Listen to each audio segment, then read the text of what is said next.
Assalamu alaikum, I am Umar and you are watching my YouTube channel English with Umar।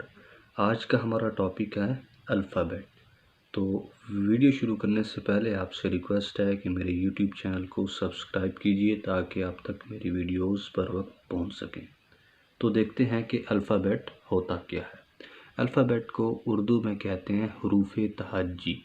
जिस तरह उर्दू में हरूफ़ तहज्जी हरूफ से मिलकर बनते हैं, जैसा कि अलिफ, बे, ते, से, इसी तरह ये सारे हरूफ मिलकर उर्दू के हरूफ़ तहज्जी बनाते हैं। इसी तरह इंग्लिश में जो अल्फ़ाबेट है वो भी हरूफ से मिलकर बनता है, जिनको लेटर्स कहा जाता है। तो ये बात भी आपने जहन में रखनी है कि ये वर्ड अल्फ़ाबेट होता है, ना कि अल्फ़ाबेट्स होता है। अब अल्फ़ाबेट के अंदर 26 लेटर्स हैं, हरूफ हैं, जिनसे इंग्लिश ज़ुबान लिखी और बोली जाती है। N alphabet is a set of letters used in a language के ज़ुबान के अंदर इस्तेमाल होने वाला ये लफ्ज़ों का ऐसा मजमूआ है जिसको आप क्या कहते हैं, अल्फ़ाबेट कहते हैं। अब यहाँ पर ये बात भी आपने जहन में रखनी है कि लैंग्वेज का मतलब ज़ुबान होता है, जैसे कि आपको मालूम है। तो लफ्ज़ ज़बान भी होता है, ज़ुबान भी होता है, दोनों लफ्ज़ ठीक हैं। अब देखते हैं कि English alphabet consists of 26 letters.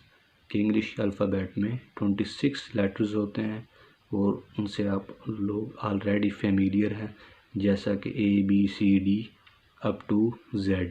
ये बात भी जहन में रखनी है कि ये लेटर जो है इसको आप Z भी पढ़ सकते हैं और Z भी पढ़ सकते हैं।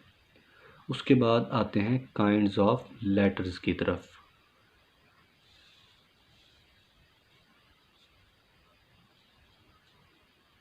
उसके बाद आते हैं काइंड्स ऑफ लेटर्स की तरफ। और ये जो लेटर्स की काइंड्स हैं ये शेप के लिहाज से हैं, लिखाई के लिहाज से हैं, शक्ल के लिहाज से हैं।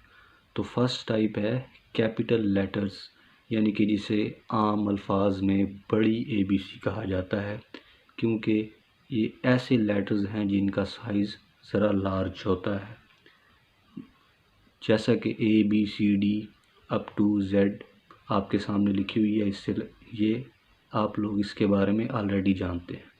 उसके बाद है स्मॉल लेटर्स। अब ये जो स्मॉल लेटर्स है, जैसा कि नाम से ज़ाहिर है स्मॉल यानी कि छोटे लेटर्स होते हैं, यानी कि जिसे आप कहते हैं छोटी ABC आम अल्फाज में, और ये इस तरह लिखी जाती है। तो शेप के लिहाज से लेटर्स को दो हिस्सों में डिवाइड किया जाता है, कैपिटल लेटर्स और स्मॉल लेटर्स। उम्मीद करता हूँ आज की वीडियो आपको अच्छी लगी होगी। आज के लिए सिर्फ इतना ही। अल्लाह हाफ़िज़।